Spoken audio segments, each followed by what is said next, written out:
Today is July 20th, 2016. I really cannot tell you when I first started becoming a big boy, as they would say. I heard it all as a kid. But you're going to be a football player. You're built like your dad. Or you're built like your brothers. Or they would say you're going to be a lineman for the Bulldogs someday. And I did just that. Became a lineman for the Raya Bulldogs. When I was a kid, I heard the names. Whatever they were. Fatty, Tevillard, Hey Chunk. Heck, even my brother came up with the name Porker. I've heard it all. Sometimes you act like it doesn't hurt. But it does. I don't care who you are. It hurts being made fun of because you are fat. Nobody wants to be fat. But sometimes all you can do is accept what body God has given you. And take the heat for being overweight. It seems like being heavy most of my life has limited me on doing the things I wanted to do in my life. At one time in my life, I loved riding my bike. I did RAGBRAI back in 1992 all by myself. Didn't even know one person. But I made it all the way, and like I say, not bad for a fat guy. I look back and I can tell you where I gained most of my weight. Back in 1996, I was at a bar and somehow I broke my ankle. I'm not going to dwell on that anymore in my life. I was in hospital for 3 days. I remember I had to move in with my sister because someone had to watch over me. And in that period between my broken ankle and living with my sister, I gained a lot of weight. I stopped doing what I loved, and that was riding my bike. I was too big for that, and the ankle was a hindrance on everything. Biking and walking, I pretty much gave up. And I'm being honest, eventually I did start riding again. But that ended badly, like one of my relationships. I let myself go. I was alone and ready for death. I accepted what God gave me in this life, and that was sure death of being obese. Eventually, 2 years ago, I ran into some health problems. That's what happens when you weigh almost 500 pounds. I hadn't been to the doctor in years. I did not know my weight, my blood pressure, or none of that. All I knew is that I didn't feel well. I didn't feel good. So my parents talked me into going to the doctor. My first visit, I thought I was going to pass out from the anxiety. First thing they do at the doctor is take your weight, jump on the scale. And I weighed in at about 450 pounds. They took my blood pressure and it was 200 over 148. Wow, right? I had a stroke level. I was scared. I wanted to cry, and I did eventually. What was I going to do? What could I do? I was put on medication for my blood pressure. That really did not help much, regardless of how I say it. I was tired, worn out, and I was gonna die. I let myself go for a long time. It was my own fault.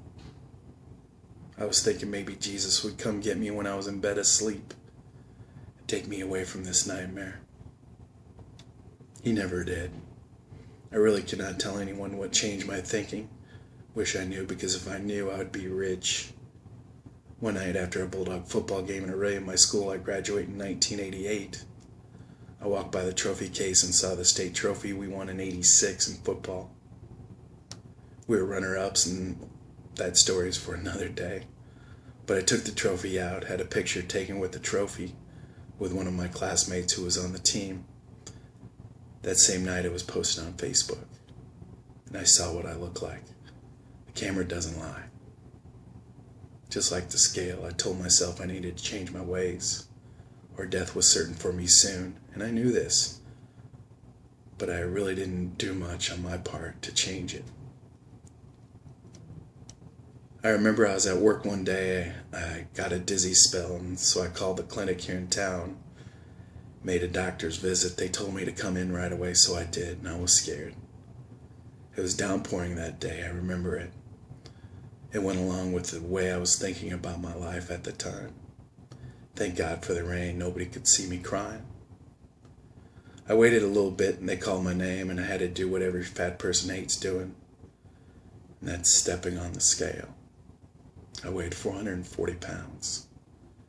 The nurse came in, she took my blood pressure. It wasn't too bad, really. I was surprised. 140 over 90, not bad for a nervous fat guy. So Dr. Vanderloon came in and asked the doctor questions. He did not mention anything about my weight. He ordered a few tests, but I knew. CT scan and a carotid artery test for 1 week. That's what he said. I was scared. My life was spiraling out of control because of my weight. It was taking a toll on me and my life. That day I left in the pouring rain. I was crying and alone, and I thought I maybe had a brain tumor. And I'm going to die soon because my mom had a brain tumor. So a few days later they called me back. They said your tests are scheduled for tomorrow. I was scared. I went. I showed up. I was so scared I wasn't sure what was going to show up on the test. I did the carotid artery test first. That wasn't bad, I guess. The lady was nice. Then the CT scan, the big one. Took about 10 minutes, but that was the one I was not looking forward to. Did not take long. She told me they would know the results in a few days when the doctor looked at it. The waiting is hardest. At this time, I was watching my diet. What I was putting in my mouth became a priority. For once. I felt something start to change. I was not sure what it was, so I got the phone call. It was the nurse. She said, "Billy, we got the results back and the doctor has looked at them." She said the artery test was 100% clean, and she paused. She said, "Now the CT scan of your brain," she said, "Doc has looked at it."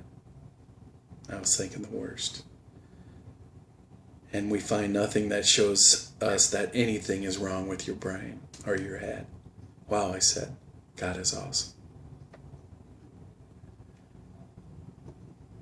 She said, "But you do need to come in and do some blood work soon." And I put it off.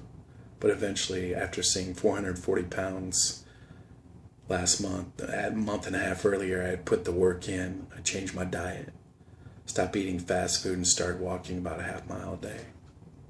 It was hard. Actually, it was really hard when I look back on it, just to start.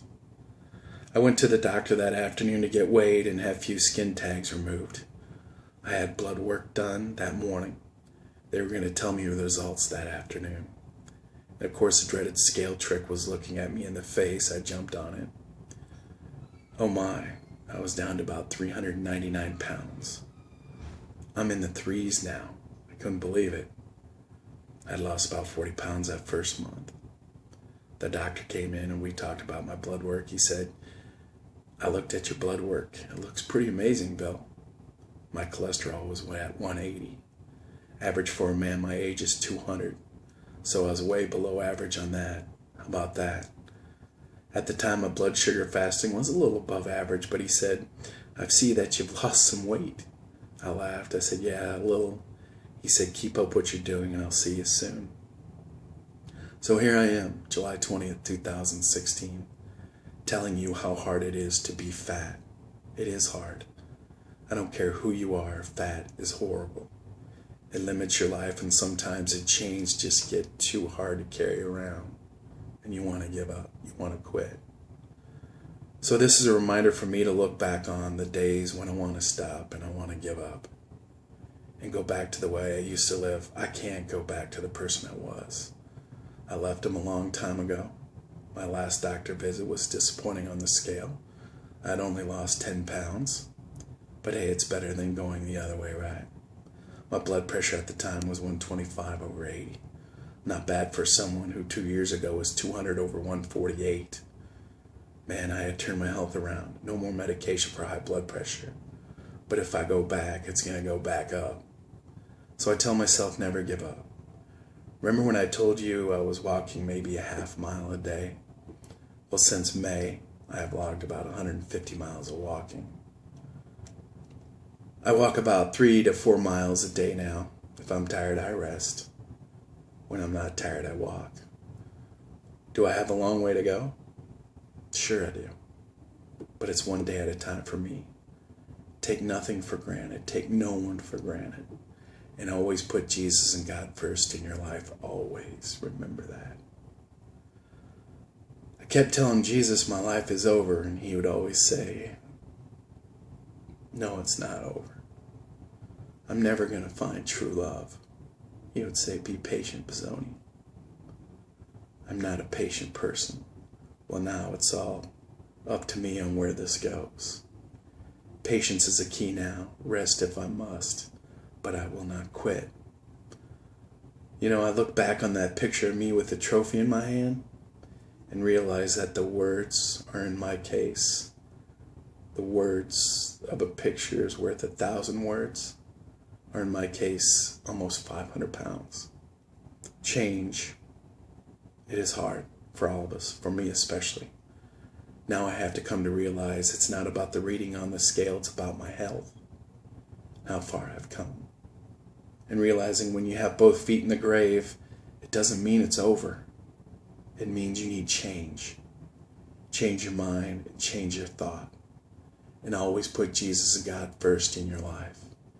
Eventually it's always in God's time, not mine or yours. It's God's time. Thank you for listening to the testimony of a fat guy. And one thing I always say in my head when things get tough in this journey, I always quote scripture, Philippians 4:13. Look it up. And then when you're done looking it up, go live your life, okay? Go live your life. Life is too short to be thinking about the bad things. And do this for yourself, not nobody else, just yourself.